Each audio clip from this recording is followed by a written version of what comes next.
The Reman Project is a coaching and consulting firm specializing in personal and leadership development for adult Black males, seeking to break the vicious cycle of missed potential so that they themselves transform their personal lives, their sense of leadership to their families, and their legacies that they want to leave for business and culture. We destroy this cycle on two fronts. We confront both the institution and the individual. We address the institution because, according to the statistics, Black males are under assault and are targeted for extinction in ways that their white counterparts are not. We are over incarcerated and undereducated. There are systems in place, political systems, media systems, and religious systems that serve as intentional, or some say unintentional, barriers to the Black male's advancement.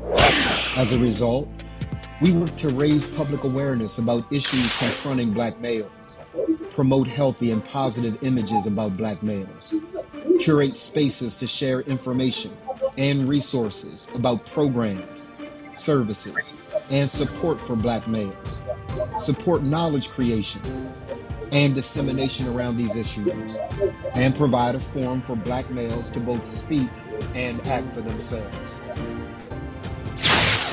We address the individual Black male because we cannot avoid personal responsibility.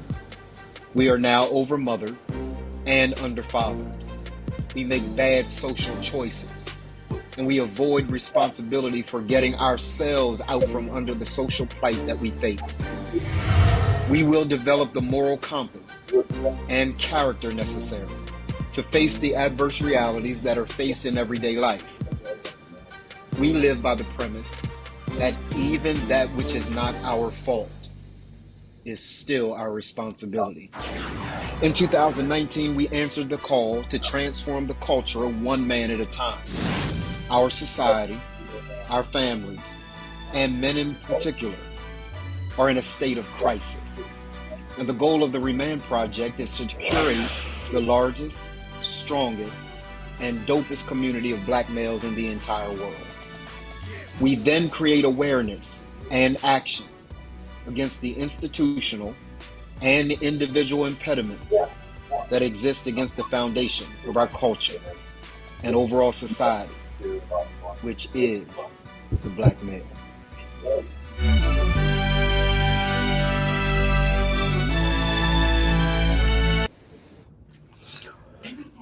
What's up, y'all?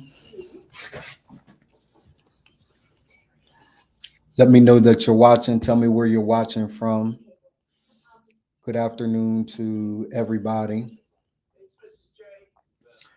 If you're watching on YouTube, do me a favor, like, subscribe to the channel.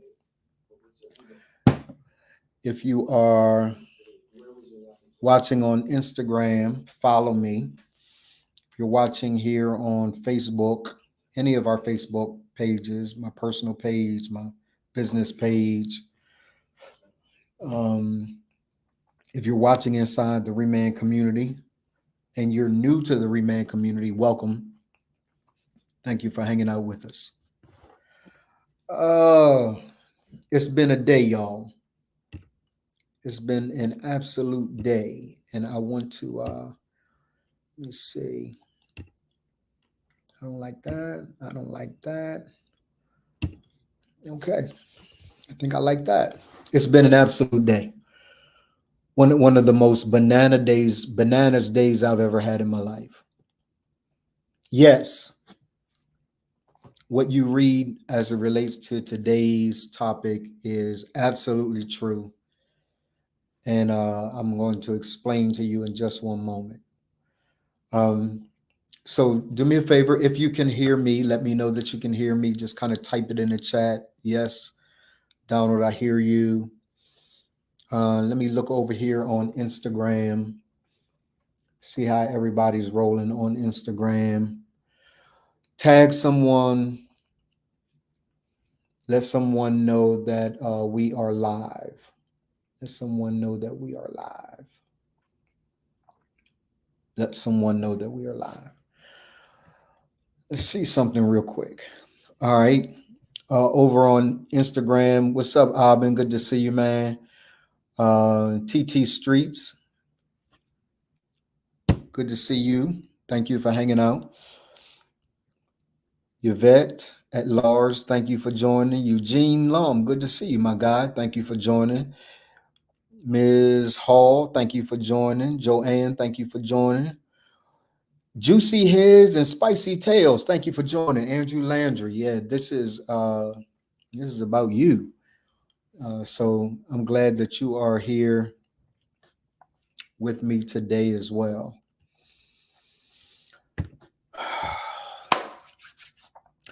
So let me tell you this before I get started. My wife and I just left from having dinner. And we were just kind of talking over what today actually looked like. Today was a lot. I mean, a lot. Today was an absolute, it was a lot. Type it in the chat if you've ever had a day that all you could describe it as is a lot. Instead of just kind of enumerating all of the things that took place in the day, all you can find the words to describe it is it was a lot. And that is how I would describe today. It was a lot. A lot. I mean, an absolute emotional roller coaster. An emotional roller coaster. And I'm still not recovered. I'm still shook. I'm still shook because of the day's events from early this morning to where we are right now. It's been a lot. An absolute lot. A lot.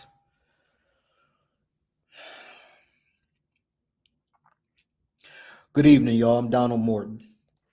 I'm the character coach. I'm the guy that helps Black businessmen interrupt patterns, disrupt behaviors, break the vicious cycles of missed potential so that that man can master and transform his own sense of his own personal life, his sense of leadership to his family, legacy with business and culture.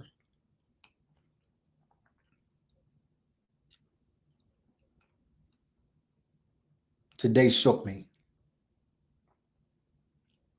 So it started out as any normal day. I want to just kind of tell you a story of how this unfolded today so that you can kind of see how bananas today was. It just kind of unfolded as any other day.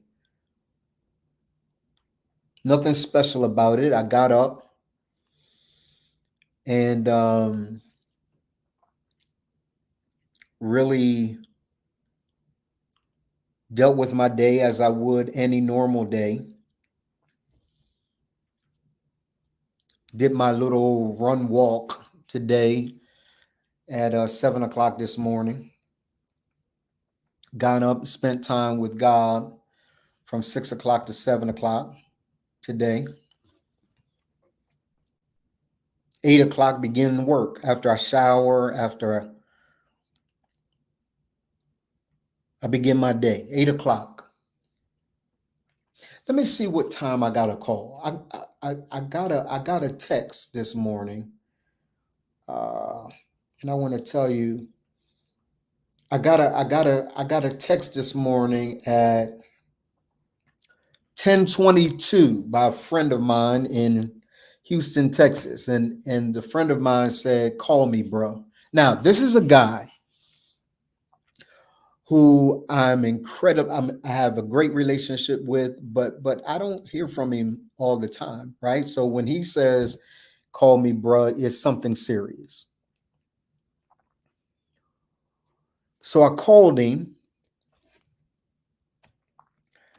and when I called him, his voice was shaky and somber, and he said, "Hey, bro." I said, "What's up, man? Good to hear from you." He said, "Have you heard the news?"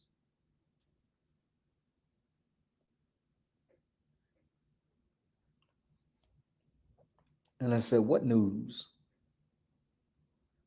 He said, the news about your boy. I said, what news about my boy? Who we talking about?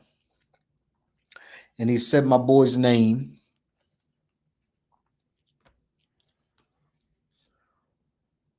And I said, no, I haven't. He said, have you talked with him? I said, no, I've not talked with him. I think the last time I talked with him was a week or two ago.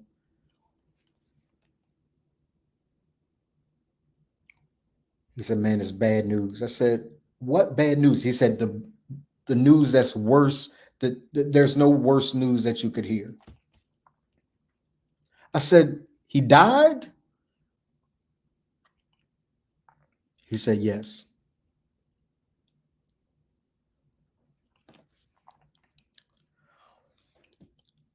Died in a car accident yesterday.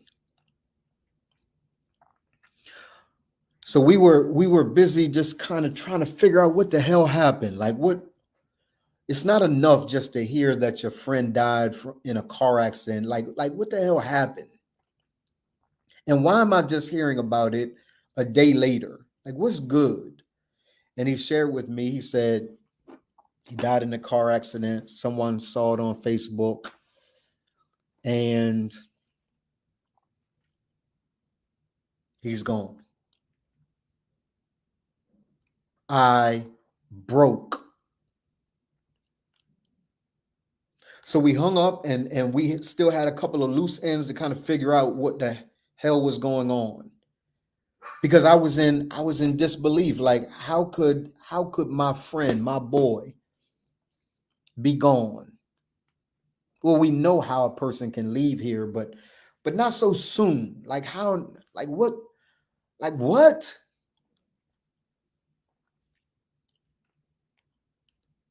So he hangs up from me. He said, hey man, call me if you have any further news. I tell him to do the same thing. Call me if you have any further news. My wife is in the other room in her office. I'm in my office and I call her, Lala. She said, what? I said, come here. And she sees it on my face. She walks in my office and she sees it on my face. She said, what's wrong? And I broke. Tears flooded my face, my heart pounding out of my chest. And I told her, I said, he died in a car accident. She said, no. And I broke.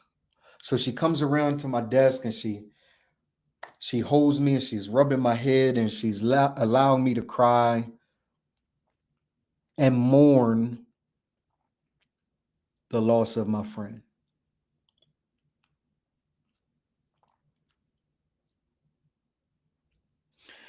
And so we're talking and I'm crying and she's comforting me and I'm talking and I'm crying and she's comforting me and I'm talking and I'm crying and she's comforting me. Shout out to my wife who in that moment was just so selfless because he's a friend of hers too. So but she had to comfort me in that moment. And she's rubbing my head and she's crying. I'm crying. She's rubbing my head. And she said, what happened? And I told her what happened. She said, well, how does anyone know? Like, how do you know? And I said, well, he just called me and his family member is friends with his family member, my friend that died. And so we're putting two and two together.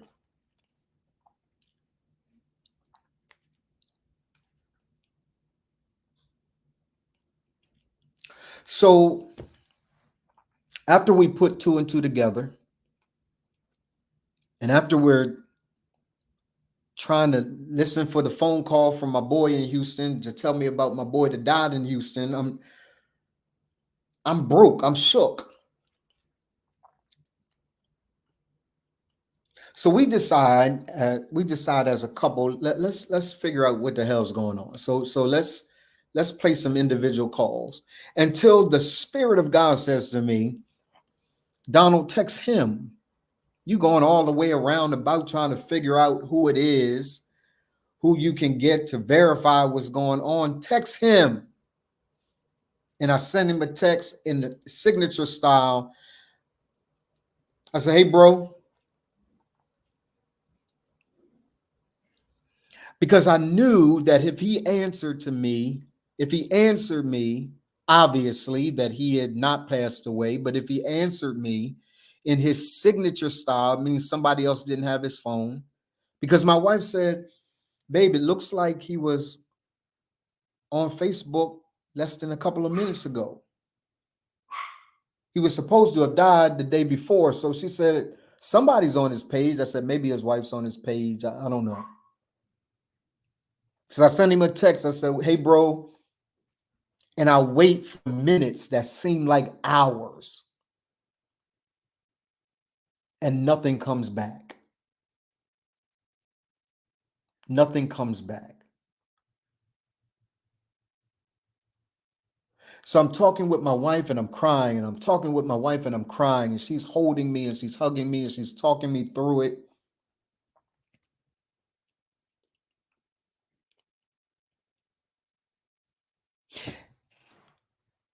And I get a message. I get a message in that moment, and the message says, my guy. That was the two most refreshing, liberating, freeing words I had ever seen in my life. And the reason why is the term my guy is his phrase. So when I saw my guy and I saw his name, I called him just to kind of see, is this him or is it somebody else on his phone? The two words my guy was enough for me because I knew that that's how we greet one another. Hey bro, my guy. Hey bro, my guy. If he says my guy to me, I say, hey bro. That is how we deal with one another.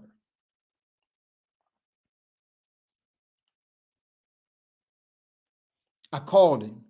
He said, what's up, man? My wife yells, hey. I yell, hey. He said, what's up with y'all? I said, man, we got a message that you died in a crash. He said, no, man. He said it was a family member that died in a crash. And someone kind of tagged me in a post. And for people that didn't read the post, they thought it was me that died. It wasn't me that died. It was my family member that died. I'm good. By that time, y'all, listen, I'm shaking and I'm crying. At one point, before I heard back from him, I was crying tears of sorrow. Now I'm crying tears of joy. He's alive. But for me, he had already died.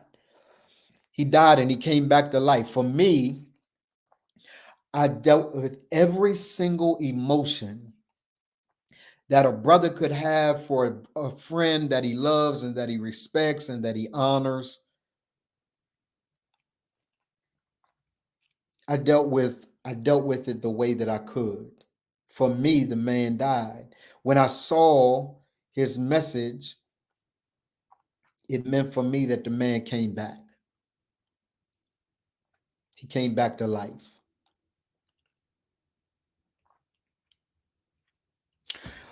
So if you can imagine someone of your a loved one, a friend, someone that you hold dear, being told that that person died in a horrible car accident. I remember getting this call as it relates to another friend, a colleague of mine in ministry. His name was Pastor Dimitri Bradley. I remember getting a call that he actually did die in a car accident. So whenever I hear that, the trauma that comes from that hits me.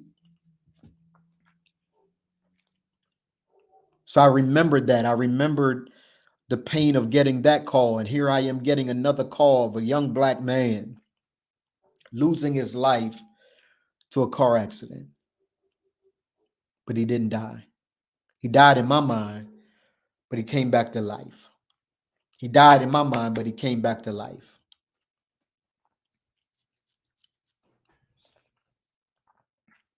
At dinner, my wife and I were discussing it. And again, shout out to wifey. She held me like I was a little boy, because I was in that moment. I have very real emotions about people that I love. So she held me in that moment. In that moment, she abandoned her own need to be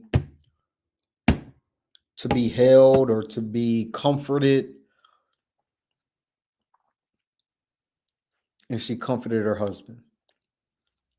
Thank you, Lala. Thank you. We're at dinner and we're discussing it. And I said to her, I said, you know what comes to mind at the moment that I'm dealing with all of these emotions? She said, what?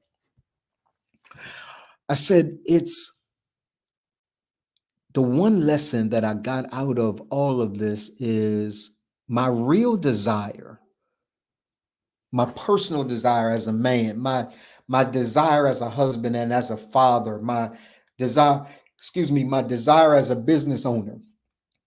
My real desire is not around wealth. My real desire is not around making a whole lot of money. My ultimate desire is freedom. It's freedom. It's not, type freedom in the chat if you get it. Like it's not just about money. Money, wealth, resources are a tool to buy me freedom. The freedom to be able to pick up and tell my wife, hey, we're gonna fly out of the country. Just pack a couple of bags. We're gonna fly. Like the freedom that comes with that decision. The freedom that comes as a man to be who God has uniquely created me to be, so that whatever offends you about me is on you. The freedom to show up uniquely and authentically myself. The only one that I ever want to please is the one that made me. I call him the source, God himself, the spirit of God, the one who made me. That is the one that I have ultimate responsibility to. And I've got mentors and I've got a spiritual father and I've got those that I highly respect, of course. But today, I'm rethinking my life. And I'm rethinking my life because I spent a whole lot of time. This may not be you. Maybe this is just for me. Just let me get the shit off my chest. I spent a whole lot of time living my life for everyone else and really having this pseudo sense of freedom. Pseudo, fake, false appearance of freedom without the genuine freedom itself. Because freedom, when you have genuine freedom, you're able to do whatever you want to do at the time that you want to do it. The only one that actually has the right to govern your affairs and to govern your life is God himself. I wasn't free. I had a look of freedom. Now, of course, the older you get, the less you care about and concerned about how people view you, so on and so forth. There's a level of freedom that comes with that. But I'm talking about the kind of freedom at the very pinnacle of life is love and freedom. At the very bottom of life is fear and depression. So I want to live a life that is absolutely free. I want to be free to make the choices I need to make. I want to be free to make the money I need to make so that it creates freedom. I need freedom. And you know what? My first order of business is to go back over my life and the domains, this kingdom that I'm building, this rule, this sovereignty that I have over my own life. God doesn't control my life. I control my life. God has given me a framework. He's given me a blueprint. He's given me boundaries. I know what I can and cannot do, but he's also given me free will.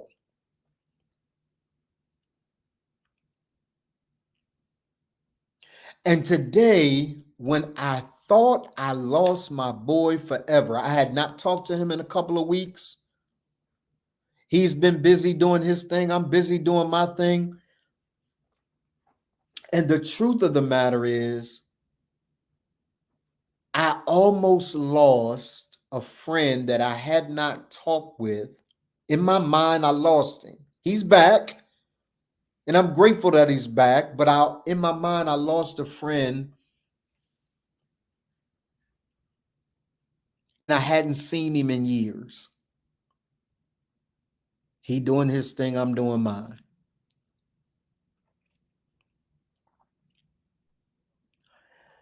Can I just keep it a buck with y'all? That moment scared the hell out of me. Not death. Death doesn't scare me. Death is death is that process that every one of us got to go through. I'm not going to go anytime soon. I got too much work to do, but I will tell you that death is that defining moment where you really wish that you had said something that you didn't say, done something that you didn't do, spent time with those that you didn't get a chance to spend. Like when you are at that stage,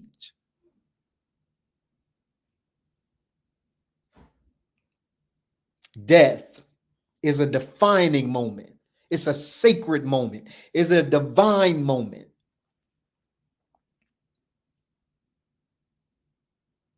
And I don't want any regrets. I don't want any regrets. I don't want any regrets. So here is where I am. This is why I'm rethinking my life. I'm rethinking how I get down. I'm rethinking business, and I'm rethinking my family, and I'm rethinking my personal life. I'm rethinking the domains over which I'm responsible, over which I have rule, over which I have reign. I'm rethinking those areas. It was, Drew. It was, bruh, an eye-opening event. By the way, the friend I'm talking about is Andrew Landry. It scared the hell out of me that I lost my boy. There he is. He's back. He died in my mind, but he's back. Hey, Crystal Fendi Styles Clark. He died in my mind, but he's back. And so now my covenant is I'm going to spend the rest of my days not just doing business at a high level, and I'm going to do business at a high level. I've got a responsibility to reign over business, the domain of business, the domain of community. I've got a responsibility to have rule over those areas of my life. I have a responsibility to have dominion, to rule, to reign, and to have a thriving marriage, and to have kids that are thriving, and to be there for them. But I also have this responsibility to have rule over my personal life, my personal life, my personal life, my individual money, my wealth, my health. But here's the other thing: my sense of enjoyment and spending time with people who really matter. Here's why that's important. It's important because sometimes when you're on a grind, you can spend all of your time with the stuff that don't matter. It matters because you got to build a legacy. When I leave this place, when I die, when I shed this body and I go to be with my creator, I want to have left a legacy. Yeah, Crystal. I want to have left a legacy, not just about the business empire that I'm building, not just about the impact that I'm making on thousands upon thousands upon thousands of men, but also I want to leave a legacy of who I was as a husband. I want to leave a legacy of who I was as a father. I want to leave a legacy of who I was as a son to my parents. I want to leave a legacy of who I am as a man, my money, my health. But you know what? I want to leave a legacy of the sovereign rule and reign that I have over the freedom of my life. The why I'm in business shifted for me. Even if it didn't shift, maybe it just became clear. I'm not just about making money. I'm about making memories. I'm about making and creating freedom. I'm about making sure I can live my life on my terms. That when I want to go somewhere, I just go. When I want to spend time with Andrew Landry, I just fly to Houston and spend time with Andrew Landry. That I don't want to have to think about money. I don't want to have to think about whether or not I can do it because I'm tied to a desk. I don't want to think about all of that. I just want to do what I want to do because I've been given agency to do it. And brother, if you out there, if you really want to tell the truth to yourself, you want to really tell the truth and stop BSing. If you really want to tell the truth and stop BSing, here's what you want. It's not the money that you want, it's the freedom that you want. It's the ability to do life on your own terms. There's this thing in you that pushes back against everyone that tries to tell you what to do. I know it because it's in me too. It's a rebellious thing that rises up in you that comes out of the ways in which your ancestors were treated and treated like animals and had like slaves and chains around you. And even those that are closer to our ancestral lines, those that had dogs and hoses, and you couldn't do this and you couldn't do that, and you can't go here and you can't go there. I just want freedom.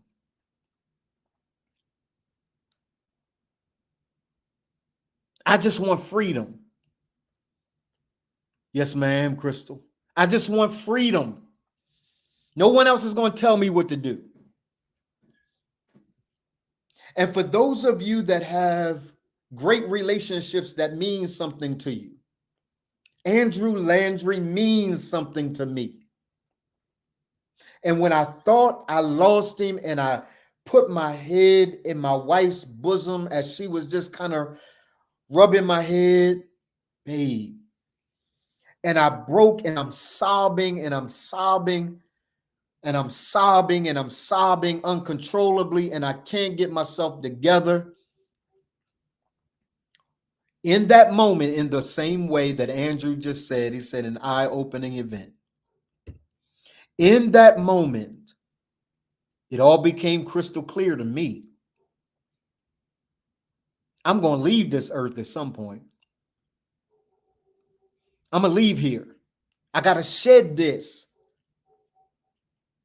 And I'm going to leave here. But when I do, I will have left it all on the field. I'm going to travel the places I want to travel. I'm going to travel not just the places I want to travel. I'm going to travel in the style I want to travel it. I'm not going to have any regrets. I'm going to live my life in the way that God has designed it to be lived. Free. Free. So Andrew died and he came back. Andrew died and he came back. In my mind, he died. He was gone. And he came back. I'm glad he's back because I owe him some time. Do you know that when my mother died, that brother flew from Houston to be with me, to comfort me when my mother passed. When they took the remains of my mom to the cemetery, I didn't go. He stayed back with my wife and I, clown with me for a little bit so that I could take my mind off the shit I was going through. And he had to get back home, but he spent the most important 4 to 5 hours of my life helping me to navigate the death of my mother.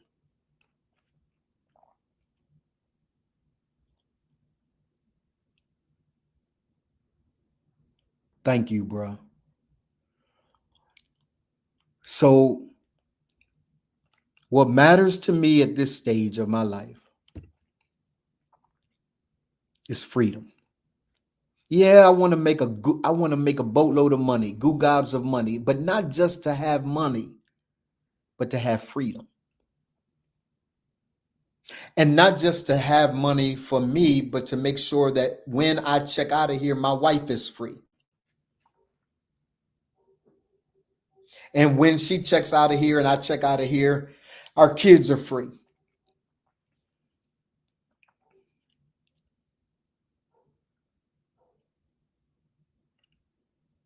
Here is the promise. We hold these truths to be self-evident, that all men are created equal, that they're endowed by their creator with certain unalienable rights, that among these, life, liberty, and the freaking pursuit of happiness. As it is this day, I'm after all of it. And it took my boy to die and to come back to life so that God could use that moment to rethink my life.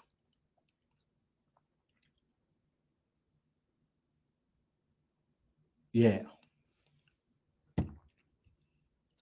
Now, nothing can stop me.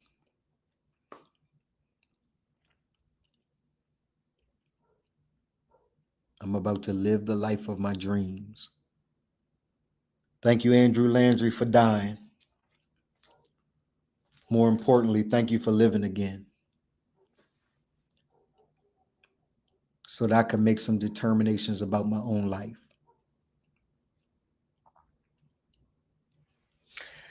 Listen to me, y'all. Every man that is out there, spend your time today discovering what's really important. Discover your why. Discover it. Be about it. Don't let it have to be something like this. There's always a trauma or a drama that causes us to shift, some painful moment that causes us to shift. And when it happens, leverage it, lean into it, and do something different in your life and with your life. Thank you all for hanging out with me. I'm Donald Morton. I'm the character coach. I help Black men, Black businessmen interrupt patterns, disrupt behaviors, break the vicious cycles of missed potential so that that man can master his own life, his sense of leadership to his family, and his sense of legacy with business and culture. Thank you all for hanging out with me. Talk soon.